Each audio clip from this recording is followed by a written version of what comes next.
but what to wear? Hey everyone, I'm Eric from Lonesome Reader, and I thought I would join in the BookTubeAthon for the first time in my life.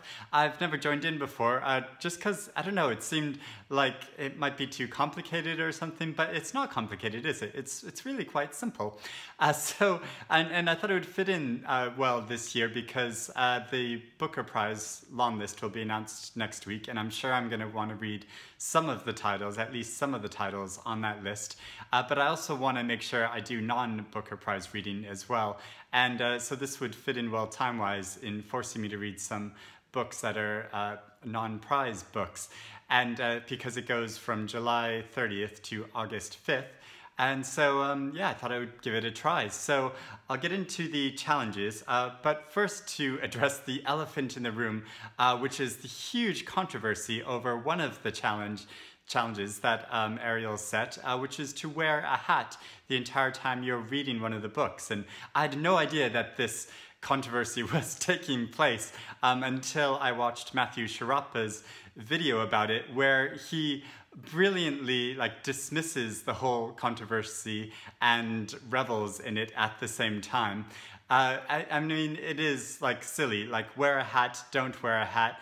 It doesn't really matter. Joining in silly fun doesn't make you any more or less of an intellectual reader. But for me, of course, this is a fashion crisis because what do I wear? Recently, I went to see the amazing documentary McQueen, all about the brilliant, prolific, tragic designer Alexander McQueen. I really recommend that you watch this documentary. And so I went to my hat collection in my room designated for hats, because obviously I have a whole room designated for my hat collection, and tried to decide what McQueen hat should I wear? What piece should I wear? Should I pick the beehive veil hat from his spring 2013 collection as a way of representing all the thoughts buzzing inside my head while I'm reading? Or do I pick two hats, like the bowler hat and beanie hat combination from the Autumn-Winter 2009 collection? Or do I wear one of Philip Tracy's avant-garde headpieces, like this one from 1999, where it looks like I would just be channeling all of the wisdom of the heavens and the gods directly into my head? Or this Tracy piece from McQueen's 2008 spring collection, whose burst of butterflies represents the great beauty of literature and how its ideas fly all around the globe.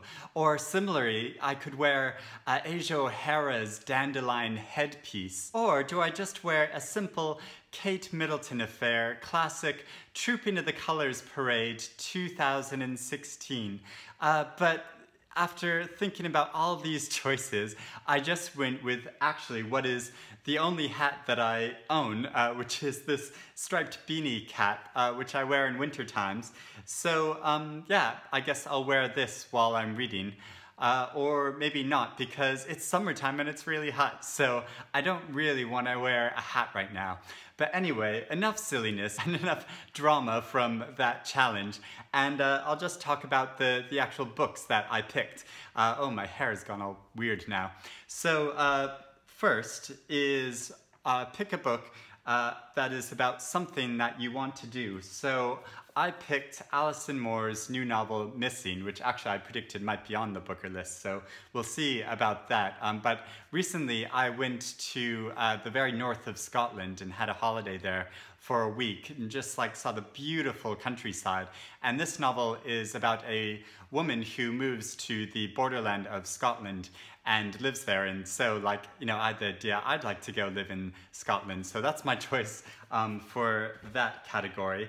And then next is read and watch a book to movie adaptation, and I thought that actually I could combine this with another reading challenge, BookTube reading challenge, that was set by Adam from Memento Mori, who has done a sort of year-long book-to-film adaptation challenge. And so I want to, actually his August choice is Lord of the Flies, not Fries, Flies, which I reread a few years ago. So and was brilliant, but I think I want to leave it another few years before I reread that again. So I went with his October choice, which is Le Fanu's In a Glass Darkly, which is a collection of 5 short stories. And one of the stories, what's it called? It's called Carmilla, and it's about a female vampire in Austria. And this story was a huge influence on Bram Stoker when he wrote his novel Dracula. And also there was a film version called Vampyr, which was from 1932 and directed by Carl Theodor Dreyer. So I'd like to watch that as well as reading this story.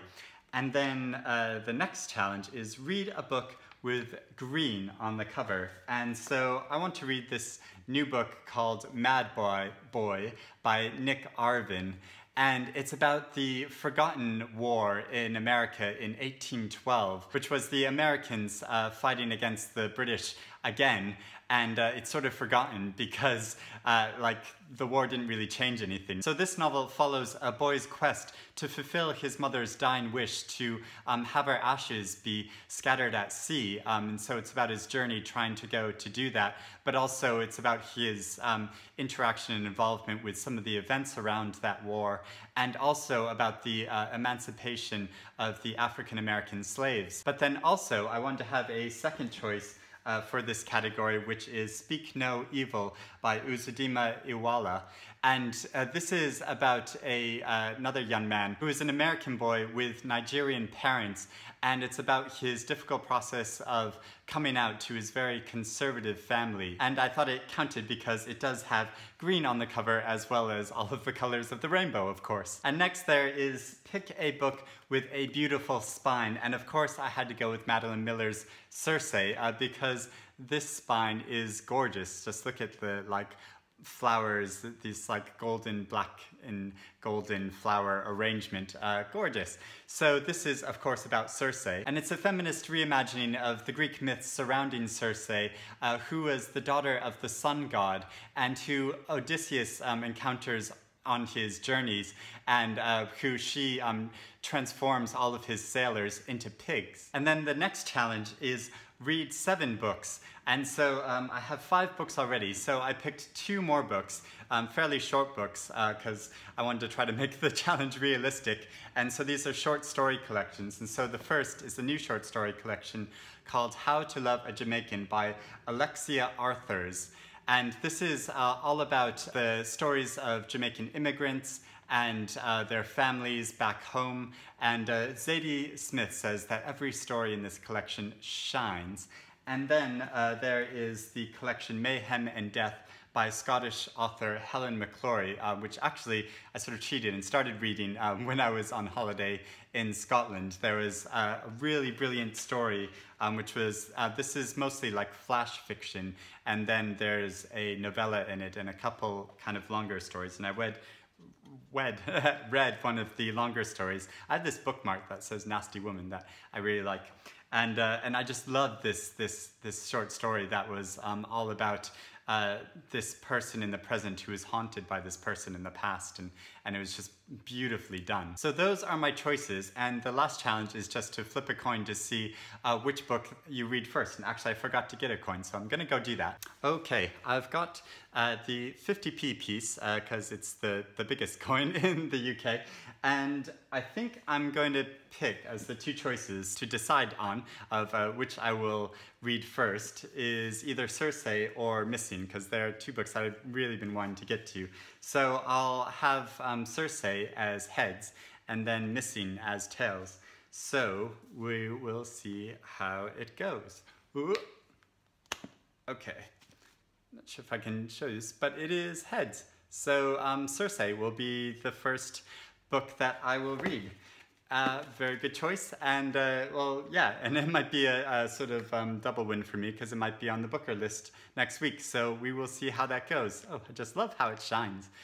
So yeah, this will be a fun challenge. I'm not sure how I'm gonna record it. I might try to do a vlog, like when I did Mercedes Autumn Readathon Challenge last year. That was really fun. So yeah, I think I might do a sort of reading vlog about the week like that. So yeah, let me know if you're gonna join in with the BookTubeAthon and what you're planning to read. And yeah, I'll speak to you again soon. Happy reading, everyone.